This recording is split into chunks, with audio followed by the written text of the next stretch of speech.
Vendors go about their business. Revelers make their purchases. Then suddenly,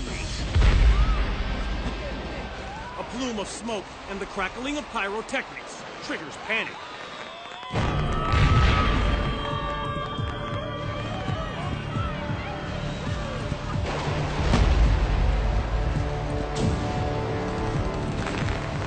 A cache of fireworks has ignited, setting off a destructive chain reaction.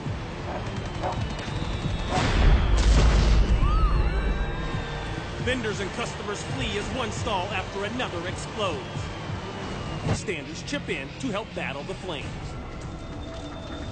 People scurry to save their vehicles from being rained on by flaming debris. 5 hours after it begins, firefighters bring the inferno under control.